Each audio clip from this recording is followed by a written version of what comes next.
We are on page, let me slide Three. down here and I'll tell you. Page 3. Page 3. That's right. And I want to go, y'all can see some pictures up there. I want to go back up to the picture of Uversa. I want to make a clarification. When I listened to our meeting this week, I think I confused the issue when we were talking about U major the third and U major the fifth. I mean, U minor the third and U major the fifth. Okay, so I went through, there's Bill there. I went through some old pictures and found something that would help clarify it. Well, let's say a little prayer and we'll get started. I'll show you the pictures and clarify what I thought was confusing. Father, thank you for bringing us together tonight that we might share this wonderful revelation. Pray that you open our hearts and minds that we might learn this stuff and share it with others, that they might benefit from it also. And that might better our lives, that we might live a more fulfilled life within your will. We thank you and we give you the praise in your son, Michael, Jesus of Nazareth. Amen. Okay, Bill, I was telling everybody that last week, after I listened to the video, I think I confused the issue on this picture, on Uversa, on the Orvanton and the seventh superuniverse. And I was trying to explain what's inside of what, and it really sounded confusing. And I listened to myself and I thought, that doesn't make sense. So through my pictures, and the number one thing I want this to do is to make sense and y'all to understand it. So I went through my pictures and found some of my screensavers from John Byron. And these are what I used to have on the background on my computer. And one of them is this Journey to Paradise by John Byron, right? And what it shows is this. If you look up the top, there's the 7 super universes. Everybody see that? And Paradise is in the middle, and the Havona rings are around it. Well, he's taken this one little section of the 7th super universes and broke it down and shows where we are in relation to the 7th super universe. And you start at the bottom, here's Earth, okay? And this is our solar system right here, right? So Earth is right out here in our solar system, and this is in the local system of Satania, okay? And that fits inside the constellation of Norleshadek. You see that? Okay, and that fits inside of the local universe of Nebadon. Okay, so each one of these fit inside the next. So the local universe of Nebadon is inside the minor sector, which is U major the third. It's called Insa, okay? And then the minor sector is inside the major sector, which is called Splandon, okay?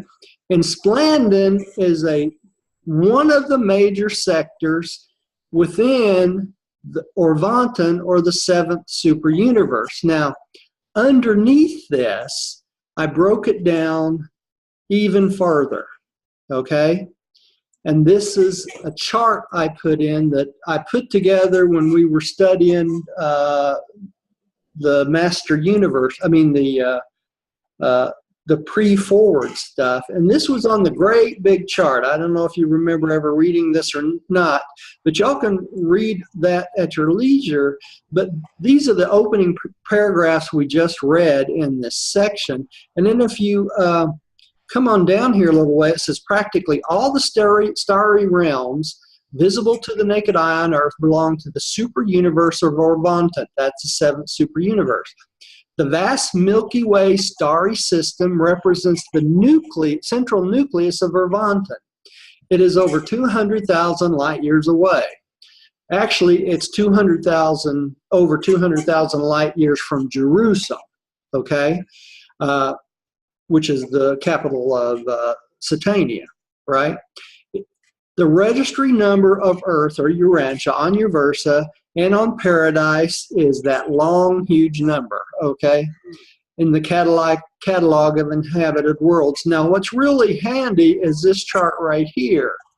So I put it in there, revolving around the central Isle of Paradise. And you can see it lists out the numbers of the 7 super universe, the 7 major sectors, or the 70 major sectors, the 7,000 minor sectors, the 700,000 local universes, and these are all under Urantia, right? And then local systems, local universes, 700,000. These are the local universes that the Creator Sons create, and there's 700,000 of them, right? And within those local universe, there's 70 million constellations. You see that? And local systems, there's 70 trillion, and inhabited planets are 7 billion. Y'all see that? And then, yeah. But anyway, then it breaks it down even further. Each our system of Satania has 1,000 worlds. Do you see that?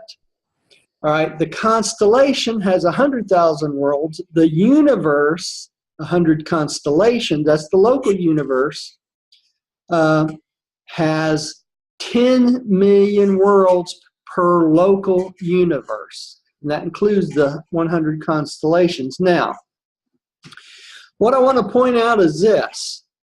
Our local universe of Nebadon has 3,800,000 inhabited planets. Okay, so we're just getting started on inhabited planets. All right, we still have 6,200,000 inhabited planets to go. Okay, so we're a really, really young universe. And when you hear people talking about we're going to reach light and life in our lifetime and that sort of thing, I don't think so. You know, we haven't even filled up the planets yet, right? Much less reaching light and life on our planet or any other yet. You know, so we got a long way to go. They don't tell time like we do, right? And then I've also broke down some of the other things that's important when we read this book, because this is meant as a reference as you go through the book, the foreword is. So you can look at this back to these pictures, and you can see that a paradise Havona day is 1,000 Earth years. You see that? And our Urantia year is equal to 8.2136 Earth years or Urantia years. Okay, and then Urantia day is 30 Earth days or 30 Urantia days, right? A Nebadon year is 5 Earth years. You see that? You see why I put this in here? Because they get talking about these different times, and you have to know what they're talking about. A Nebadon year, a Earth year, or a Paradise year, right? And then the Nebadon day is 18 0.25 Earth days. You see that? Now the next one's really important. The Satania day, that's our local system, Satania, right? And our local system headquarters we know is Jerusalem, right? Now the mansion worlds are on what? Jerusalem time. Okay, so when it says that when we die, it takes 3 periods or 3 Earth days to get to the first mansion world, that's equal to what? 1 Satania day. You got that? So what's 3 days to us, you know, when Jesus was resurrected in 3 periods? This is why. The Satania day is equal, 1 day is equal to 2.93 Earth days. Make sense? Yay, nay, kind of? So anyway, so now you have a reference you can look back to in this foreword, and you can compare these things when these things come up with the constellations, the local systems, and all these things are right here. And the other thing, if you forget the names of all these things, like the minor sectors and the major sectors, you can go to the topical index that's attached to basically our website, and look up the minor sector or INSA, either way, and you can see it says U minor the third right there. It also tells us U minor the third is the capital, right, INSA, of INSA. And it also tells us that this is the minor sector 3 in the major sector of Splandon. And Splandon is that major sector, the name of the major sector, okay? So you can always locate where we are and what they're talking about with just a little bit of study of this. And I hope John Byron doesn't mind me using his beautiful picture to do this, because I've had this for years. I'm sure he doesn't. He's a Urantian. But it helps so much to see this picture to explain where we are in reference to other things, right? Okay. Any questions on any of that before we move on with tonight's lessons? I hope that clarifies a little bit what we were talking about last week. Okay, we're on section 1, paragraph 3, right? Under the section deity and divinity, right? And we were getting ready to study what's the difference between deity and divinity, and that we're going to figure out tonight, okay? So let's start on the very first paragraph here and go down. Let's see. I'll start reading, and I'm going to go down through the 5th one. Deity functions on personal, prepersonal, and superpersonal levels. Total deity is functional on the following 7 levels: static, self-contained, and self-existent deity; potential, self-willed, and self-purposive deity; 3, associative, self-personalized, and divinely fraternal deity; 4, creative, self-distributive, and divinely revealed deity; evolutional, self-expansive, and creature-identified deity; 6, supreme, self-experiential, and creature-unifying deity. Deity functioning on the first creature identification level as time-space over-controllers of the grand universe, sometimes designated as the supremacy of deity. And 7, the ultimate, self-projected and time-transcending deity, omnipotent, omniscient, and omnipresent, deity functioning on the, I am going to have to make this smaller because I can't read it. There we go. Not to be nitpicking, but in the first part of that sentence, supreme, self-experiential, and creature-creator unifying, you left out the creature. Creature-creative unifying deity. Yeah, let me get this. Left out the creator part. Oh, did I? Okay. Let me move this out of the way so I can kick this back up. Y'all read that okay? Yeah. Okay. I just move this thing to the bottom. That kind of works down there, doesn't it? I think I'll leave it there. All right. And 7, ultimate, self-projected and time-space transcending deity, omnipotent,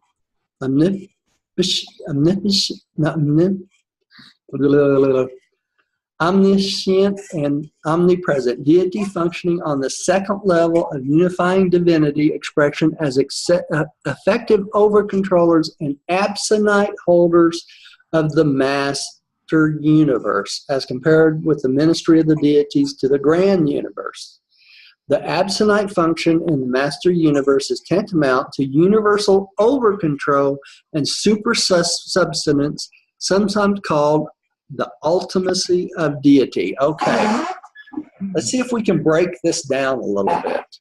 Okay, we know that deity function on personal, pre-personal, and super-personal levels, right?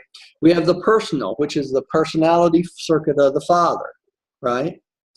We have the pre-personal, which is the adjusters of the Father. That's what we're given from God the Father, the adjusters. And the super-personal levels, which is everything physical, mental, everything above the personal and pre-personal levels, right? And it also goes on to break it down into static as self-contained and self-existent deity. Who do you think fits that bill?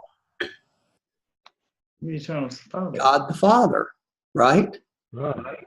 God the Father is static, always self-contained, self-existence, nothing came before him, and nothing is without him, right? Roger, Yeah, I'm sorry to interfere. that's all right. Going back to super personal levels, what is that? Super personal levels. Go ahead and say something else, Raleigh, so I can turn you up. I can't barely hear you here. Yeah, okay, my apology. No, that's I got it here. Super personal level. Super personal level includes everything above and beyond the personal level of deity. And that would be everything outside the personality circuit of the Father and outside the pre-personal circuit of what? The thought adjusters. So what would be included in these super-personal levels, right? I don't know. The absonite would be, okay, because they do not have divine adjusters, do they? Right? And their personality, many of them may come from the infinite spirit instead of God the Father. So all your angelic core would be considered what? A super-personal level. Make sense? Because they're not in the Father's personality circuit. They're not given their personality from God. They're given, the angelic core is given their personality from whom? The infinite spirit. Okay. Okay? All right. So static, the only one that's static would be God the Father, okay, God the Son, and God the Spirit, right? They stay the same all the time.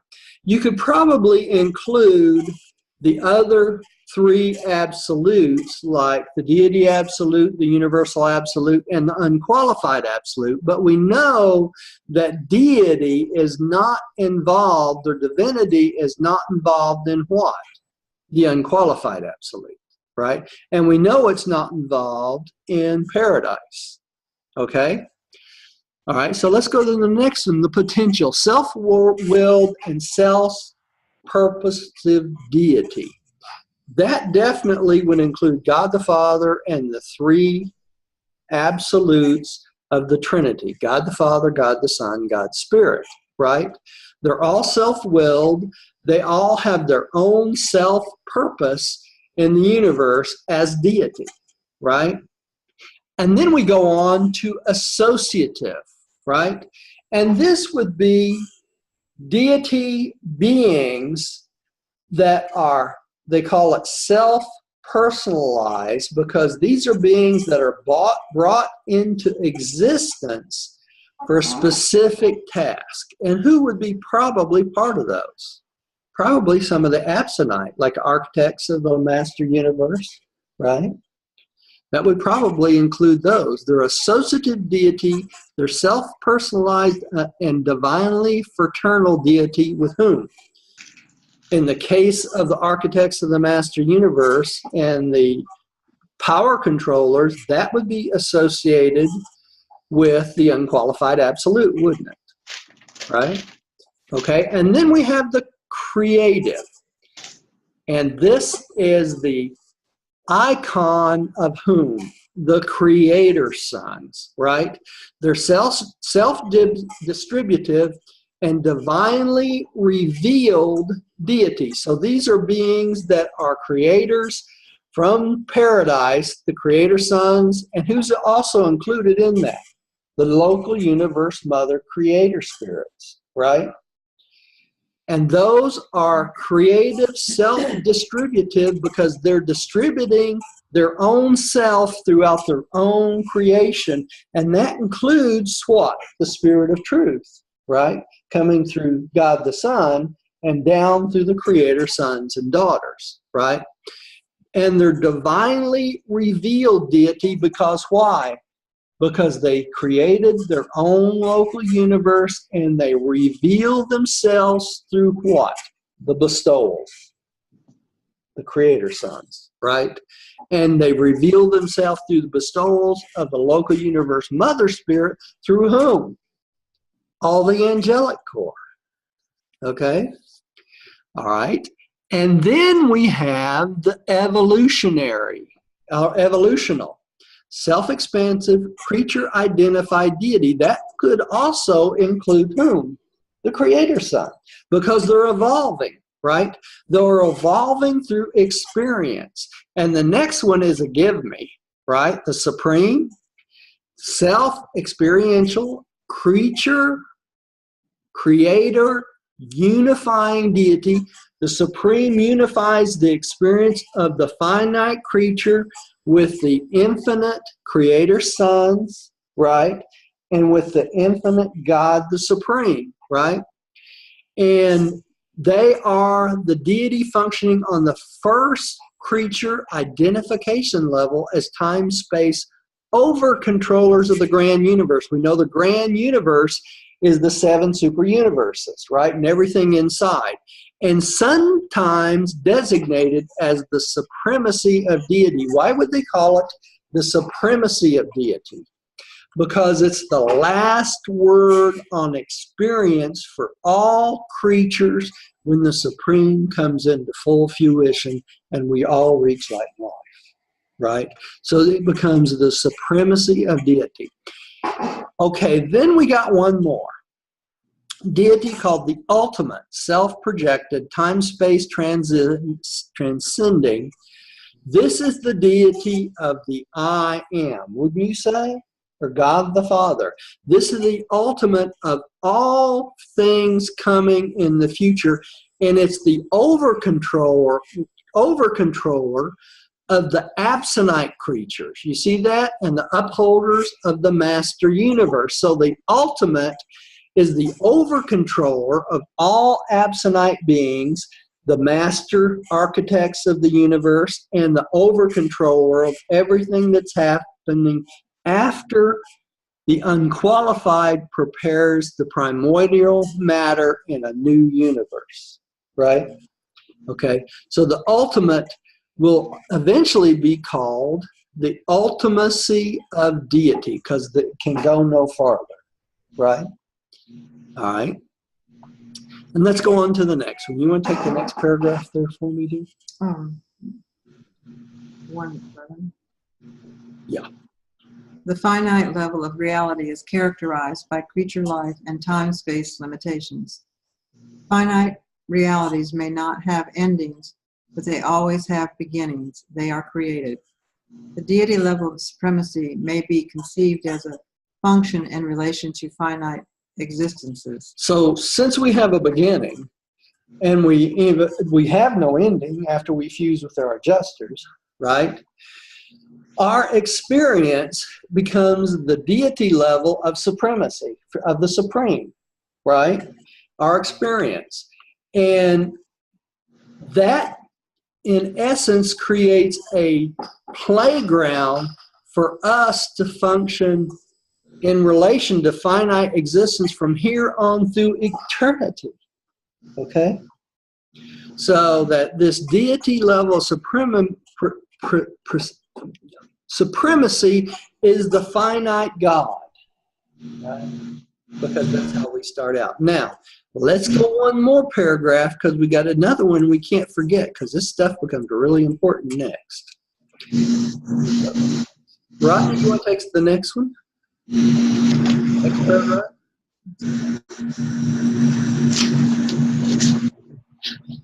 I know I got a strange noise.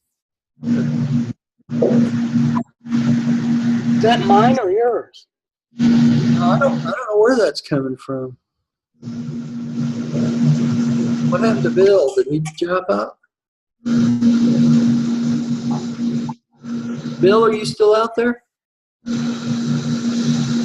got your mic. Well, that's weird. I don't know where that's coming from. Well, I turned off my audio and video. Oh, I was doing something else, listening to you. okay, that's fine. That's fine. I was getting a strange noise from somewhere. I just wondered where it was coming from. Guess it must be ghosts. Rodney, go ahead and give it a shot. Yeah, okay. The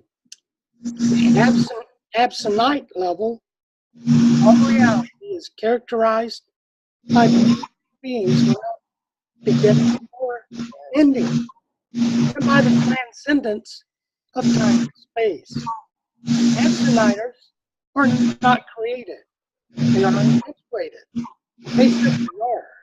The level of ultimacy denotes a function in relation to absonite reality. No matter in what part of the master universe, whenever time and space are transcended, such an absonite phenomenon is an act of the ultimacy of deity. Okay, so the ultimacy of deity. Strange. Rodney, try to mute your mic now and see if that goes away.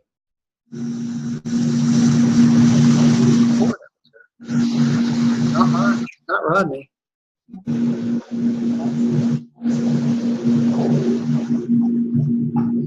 Millie, would you mute your mic for us for a second and see if it came from you?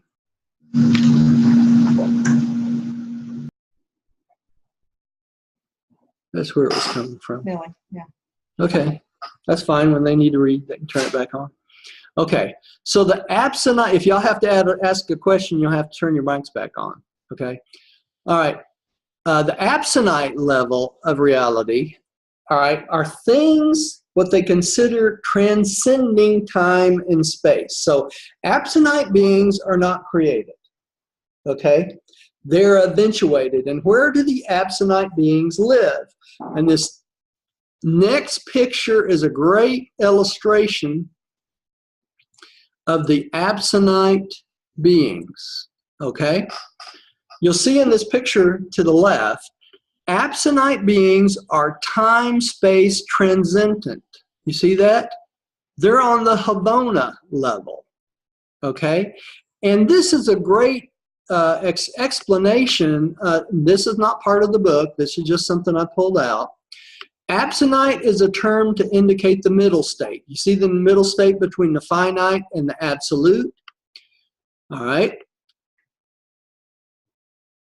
In terms of time, space, dimensions between the absolute paradise level and the finite evolutionary level. Thus, absonite means super finite or time-space transcendent.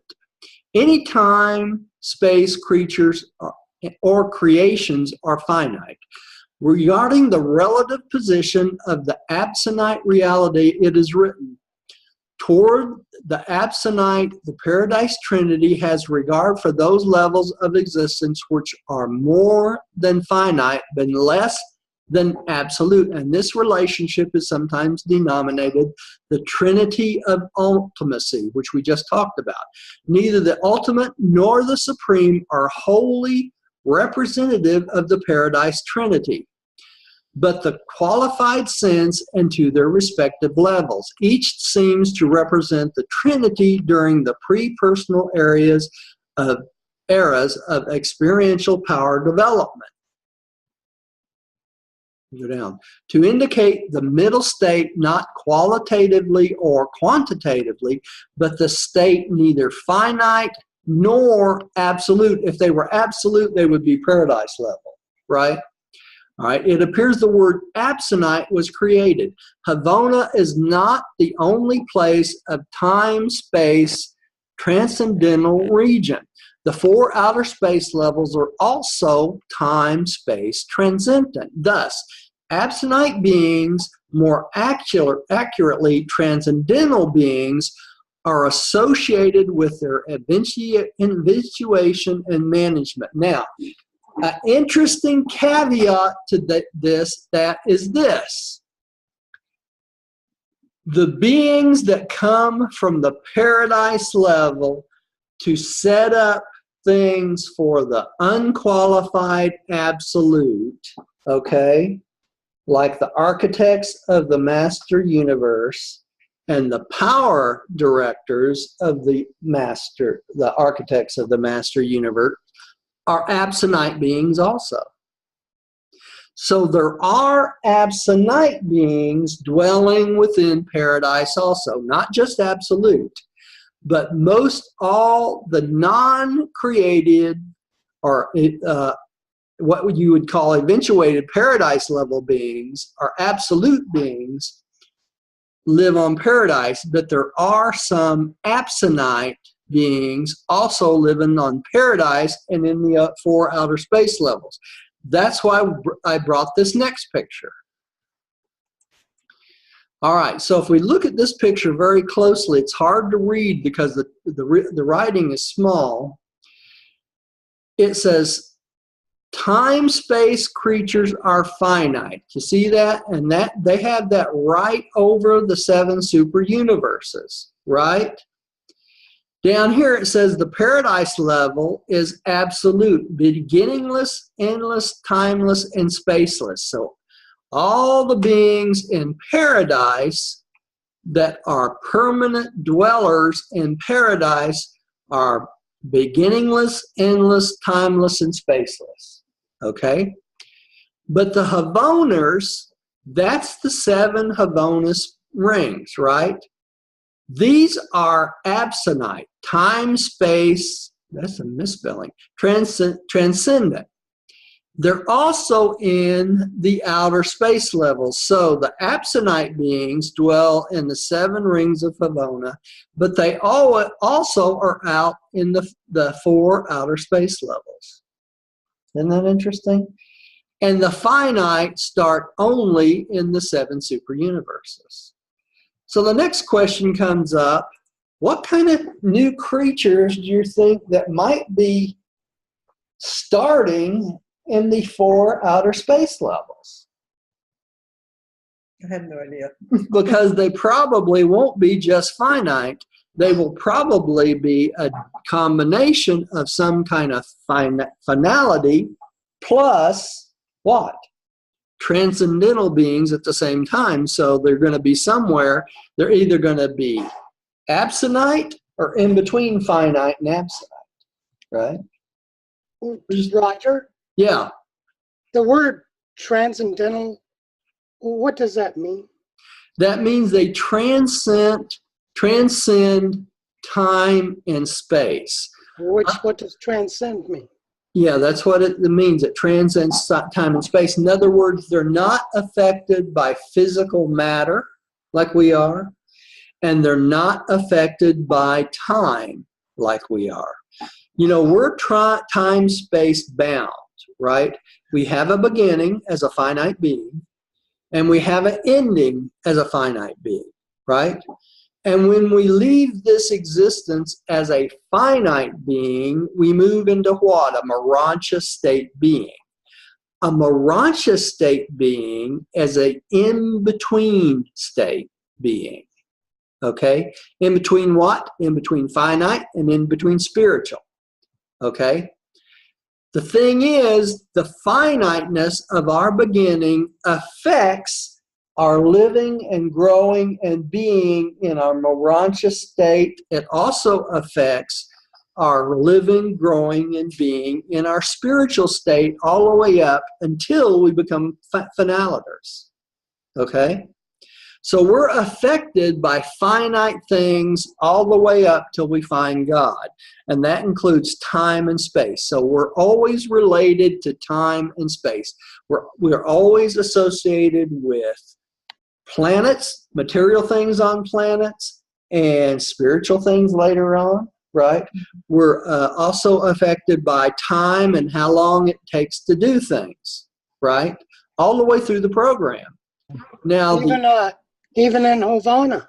Even in Havana, that's right. We're still affected by the material Havana, the absinthe type of Havana, and the time associated with Havana, right?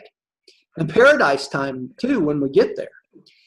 Now, the absinthe beings are not affected by physical matter. They're not affected by planets. They're not affected by space, in other words, physical things, and they're not affected by time. In other words, to an absinthe being like God the Father, not like God the Father, but they mimic God the Father in the fact that time is of no consequence to them. That's exactly why it's the absinthe beings that are the masters of the master architects of paradise, because when they go out into the primordial matter, both in the 7 super universes that's developing, see, the unqualified is still working in the 7 super universes, right? Still developing universes in our 7 super universes. But really, when they go out into the outer space levels, time becomes what? No consequence whatsoever. And it has to be that way because it takes billions and billions of years to develop the primordial matter, to get it ready for the creative process of the creator sons and the creator mother spirits to go out and take over and help manipulate the matter to create the planets and create the universes. Does that make sense? They must not get bored. They don't get bored because time is of no consequence to them. See, we're all time-space bound, right? Okay, let's go down one more paragraph, and then I have another little side note here that is going to make this come a little bit clearer, I hope. Let's see, who's next? Stephen, would you take the next one, 113, the absolute level? Turn your mic back on first, Stephen. All right. The absolute level is beginningless, endless, timeless, and spaceless. For example, on paradise, time and space are non-existent. The time-space status of paradise is absolute. This level is Trinity attained existentially by the paradise deities. But this third level of unifying deity expression is not fully unified experientially whenever, wherever, and however the absolute level of deity functions. Paradise absolute values and meanings are manifest. Okay. Let me read this little side note here before I try to explain this. Absolute is derived from ab or from plus solver, loosen, set free, okay? So if something is absolute, it's free from any constraints and independent of other condition. It is not relative to any antecedents. In other words, it's not affected by anything that comes before or anything that comes after. Either one, okay? So you can think of absolute as basically loosen or set free because it has no constraints. Okay, so let's go back to this paragraph. Absolute level is beginningless, endless, timeless, and spaceless. Okay, so the absolute level has no beginning, no end.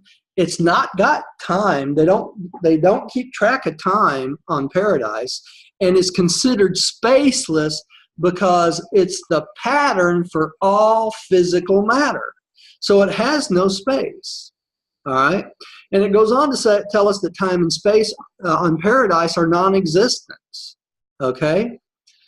The time-space status of paradise is absolute. In other words, it never changes. It's always the same. So whatever the volition of God conceives of at any moment in time is immediately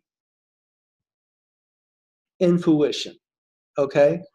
So if God conceives of anything he wants to happen at that moment of his conception of conceiving of that, it automatically comes into being.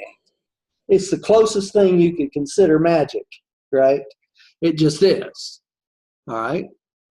And it talks about the paradise deities, the Trinity attain this level, existentially by the paradise deity, is not fully unified experientially. What's it saying there? It's saying the only thing that would be considered any lacking in the paradise Trinity or in God or any of the deities of paradise is the fact that it does not have what? Finite experience. Because it doesn't need finite experience.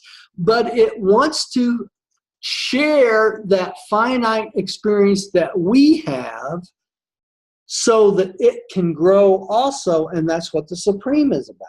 That's why it created the Supreme, right? So then it goes on, it says, whenever, wherever, and however the absolute level of deity functions, paradise absolute values and meanings are manifest. So it goes back to the fact that what God conceives of and God wants happens, right? And then we have another picture here.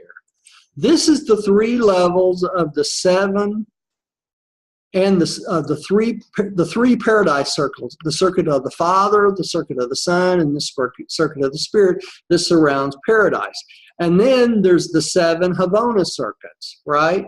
And down here it says on paradise, mind is absolute. That's what we're just talking about. In Havona, absonite. In Orvanton, our super universe, finite.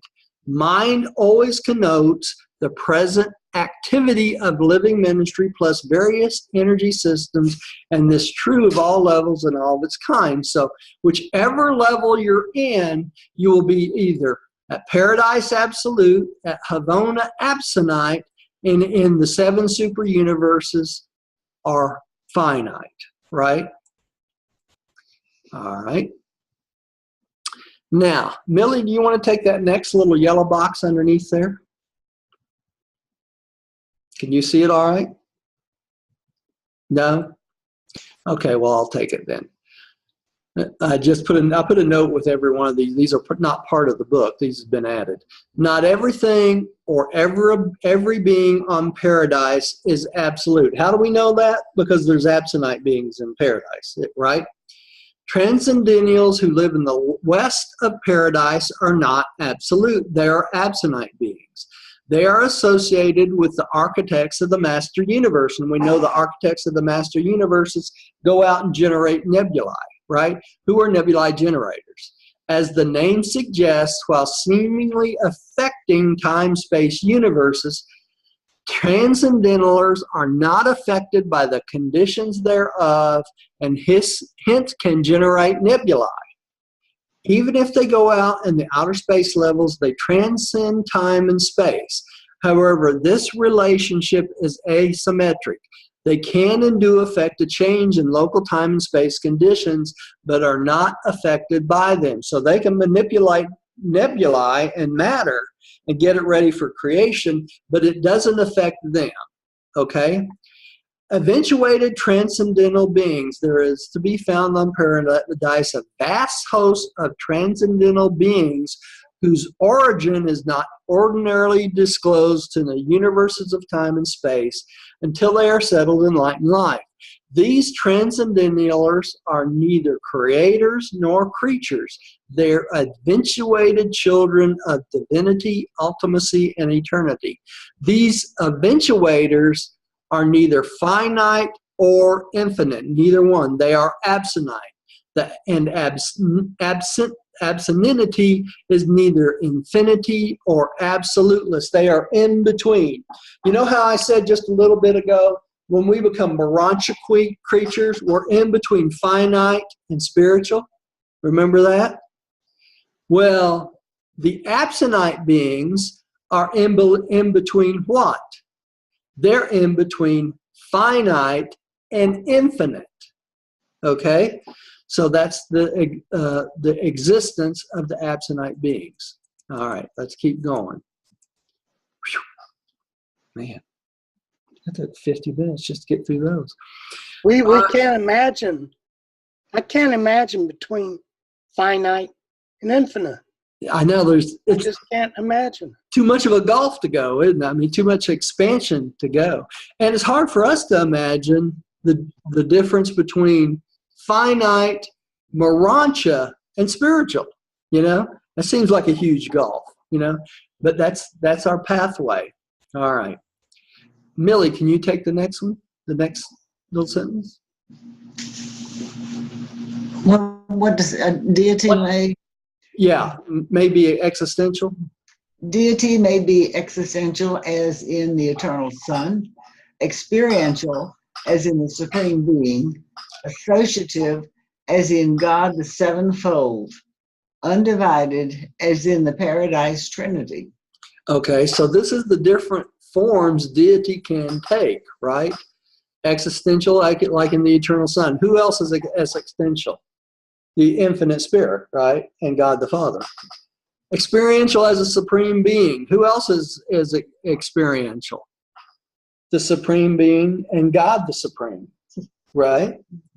All right. And God the sevenfold. We know what God the sevenfold is. God the Father, God the Son, God the Spirit, the seven master spirits, the ancients of days, the creative sons and daughters. That's God the sevenfold and God the supreme, right?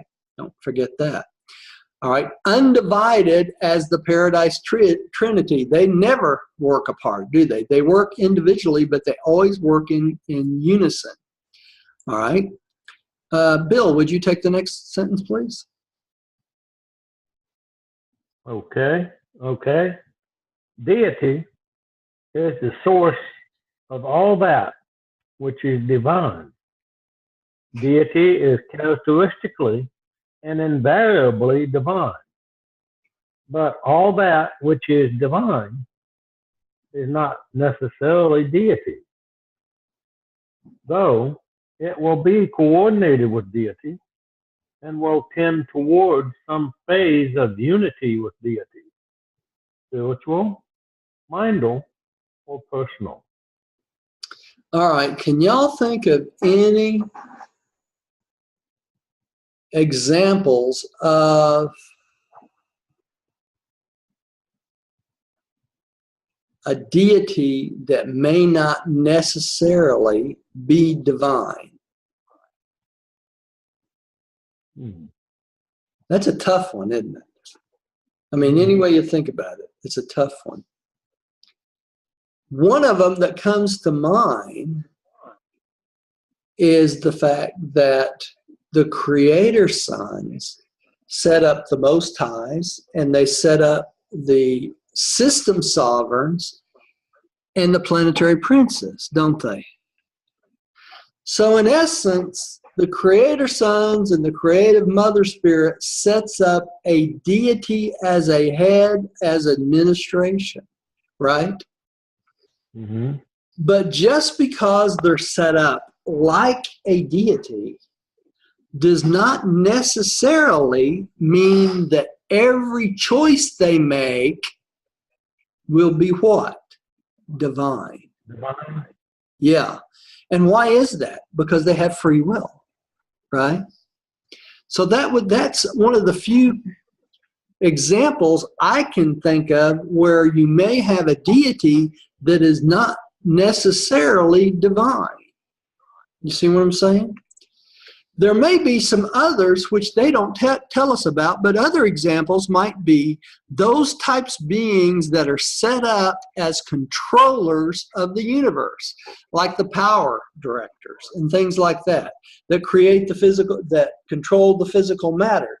They may be considered a part of deity, but they're not divine in personality, right? They just do the same thing. Roger. Yeah. Question. Yeah. What about, in paper 120, we talk about Emmanuel, Jesus' brother. Right. Okay. And would that be a deity, but not divine? I don't think so, Bill, because they're on almost exactly the same level as the creator sons without the creative capability, right? Mm-hmm. So I think they would be divine because of the source of which they came from, right? Where I can't imagine them ever going astray and not making a divine decision. You know what I'm saying? I thought Yeah, Emmanuel was because he was like a counselor. He is like a counselor, but he's the representative of God the Father in the local universe, right? Mm-hmm. Outside the Creator Son. And they have one for every local universe and every level along the constellations, the universes, and things like that. They have a representative of God the Father and the Trinity. That's what they are. They're the representative of those. And because that, I would consider them not only deity, but I would consider them divine also, right?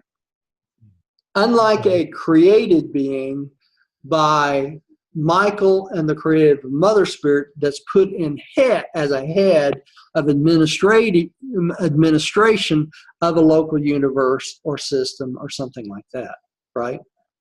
So it's a fine line, right? Plus, let's go one more sentence and or two more sentences, and this is going to become a little bit clearer. All right. Bill, would you take the next one, the 116? Okay. Divinity is the characteristic, unifying, and coordinating quality of deity. All right. So divinity is a characteristic of deity. It's not deity, right? Mm-hmm. That makes sense? It's the characteristic of deity. Now, if we go one more, divinity is a creature comprehensible as truth, beauty, and goodness, correlated in personality as love, mercy, and ministry, disclosed on impersonal levels as justice, power, and sovereignty. So it shows the three levels in which divinity is comprehensible, right? And they always come back to this truth, beauty, and goodness, right? And then as a personality, the truth, beauty, and goodness is a cosmic thing, right? The personality part, the love, mercy, and ministry shows God's love and his personality through his sons, right? And then we have the administration of the cosmos, which is the impersonal levels as justice, power, and sovereignty. Right? They are the ones that run things. And this is our concept of divinity. The other thing is, I want to go one more sentence. We're almost out of time for tonight, and we'll get into this next section next week, but I want to get one more sentence done here. Would you do that one, dear? Okay.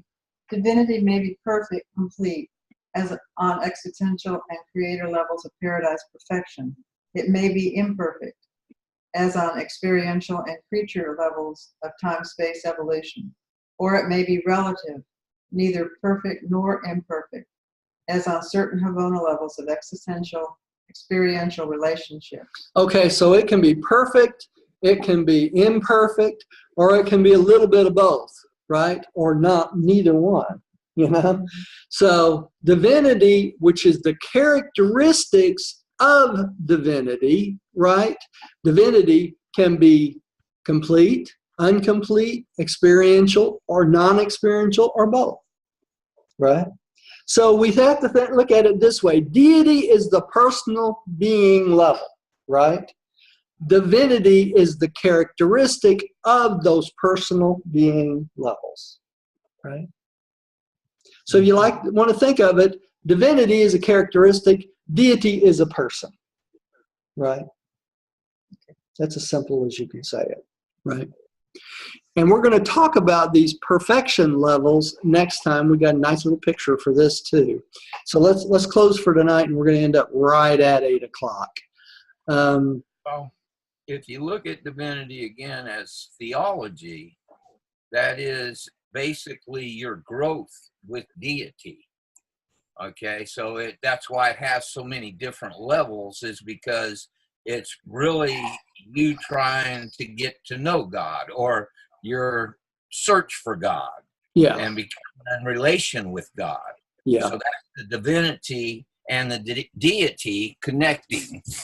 That's right. The divinity, like we said, is the characteristic, or it kind of explains what God is, and deity is the God, right? Uh-huh. Yeah, that's it. All right, let me say a little prayer, and we'll stop the recording for tonight. Actually, why don't you say a little prayer, dear? We'll quit for tonight. Well, Father God, we just thank you for this wonderful scripture, revelation. And we thank you for opening our minds to this information and processing it, as we will be processing it for probably another week or so, finding its proper definitions and how it affects all of us and affects the whole of your plan, Father.